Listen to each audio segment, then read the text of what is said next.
Баршаңызға сәлем достар, сіздермен Динара. Чак-чак ұнататындар үшін үй жағдайында дайындалатын десерттің рецептісін ұсынамын. Ол үшін керек ингредиенттер: жұмыртқа, ас содасы және ұн. Барлық ингредиенттерді қосып қамыр илейміз.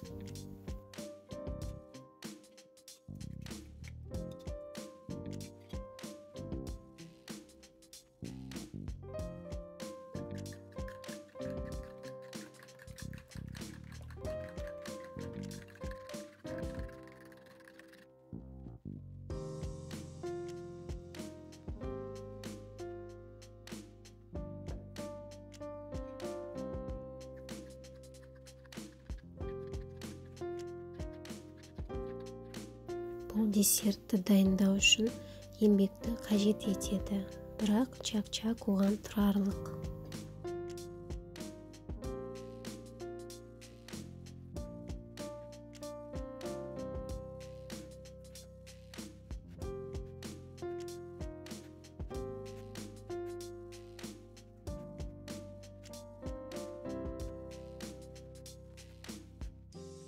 Дайын қамырды 30 немесе 1 сағатқа қойып қоямыз.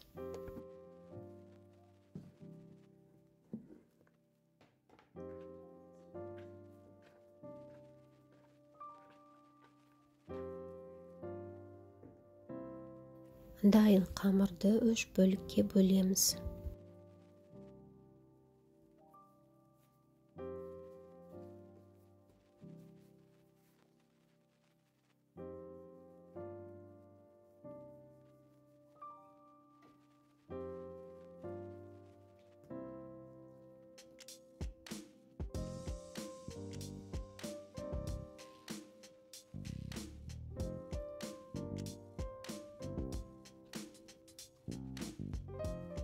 Бір бөлігін қалдырып, оны жаямыз. Қалған 2 бөлікті кептірмейтіндей бетін жауып қоямыз.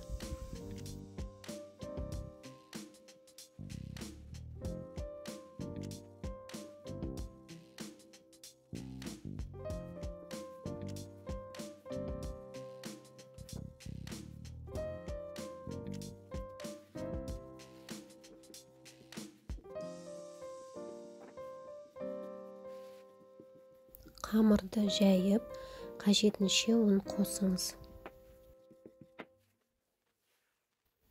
Қамыр қалың және жұқа болмау керек.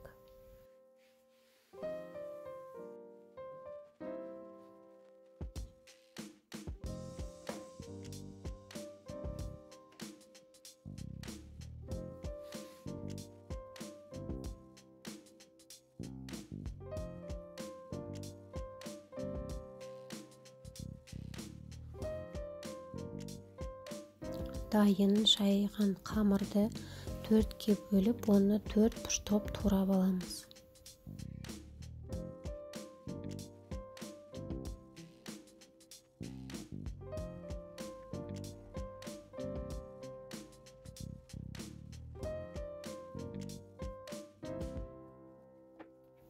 Дайын жайылған және 4 бұрышты кесілген қамырды кеспе кескіштен өткіземін.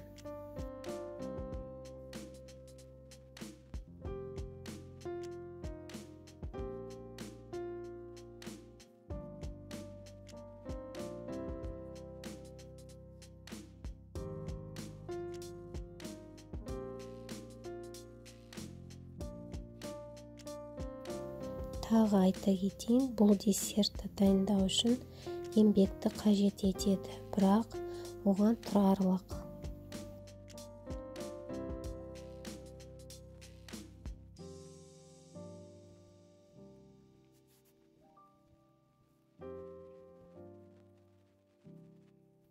Қуырылған қамырды салу үшін тостағанды алдын ала дайындап қоямын.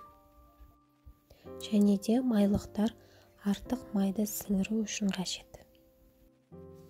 Терең ыдысқа күнбағыс майын құйып, оны қыздыру керек. Осылай қызған майға аз-аздан қамырымызды салып қуырып аламыз.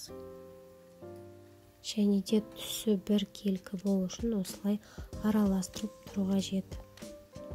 Қамыр нәзік және жұмсақ болуын қаласаңыз, қуырған кезде түсі сәл бозғылт болу керек.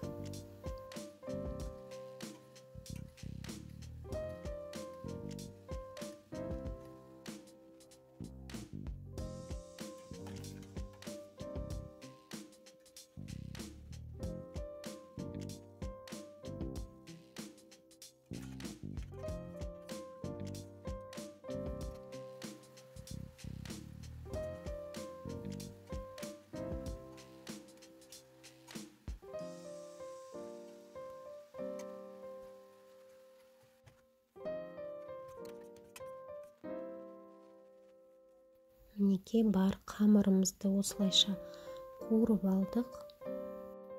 Енді сиропты дайындаймыз. Оған қажет ингредиенттер ол қант және бал. Ингредиенттерімізді қосып газ плитаға қоямыз.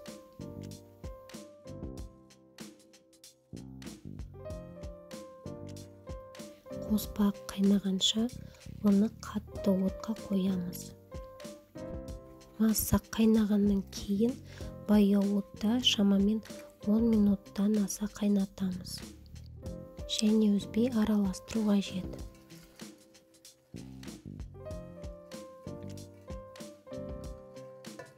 Осылай дайын қуырылған қамырдың үстіне сиропты ыстық күйінде құятын боламыз. Сироптың дайын немесе дайын емес екенін қалай анықтауға болады? Мен мұны сіздермен Instagram парақшамда бөлісемін. Осылай дайын массамызды араластырып, қалаған ыдысымызға салатын боламыз.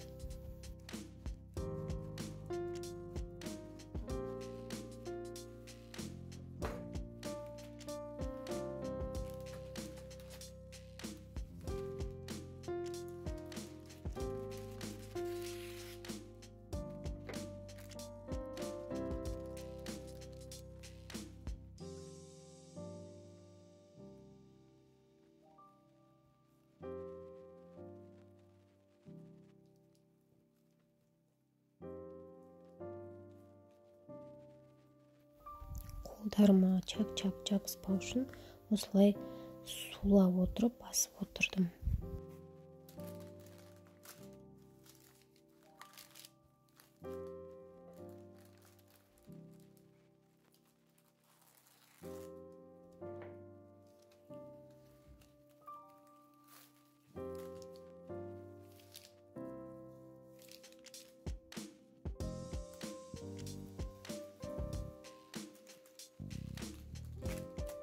Мінекей чак-чак дайын.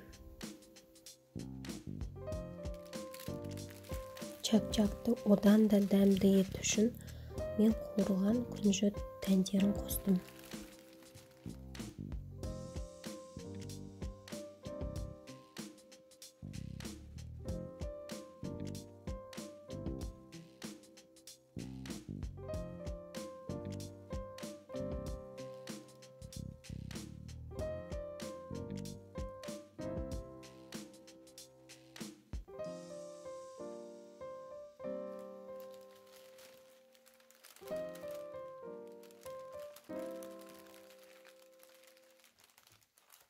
Сіздерге дайындаған видео және ұсынған рецепт ұнаса, лайк басып, комментарий жазып тіркеліңіздер.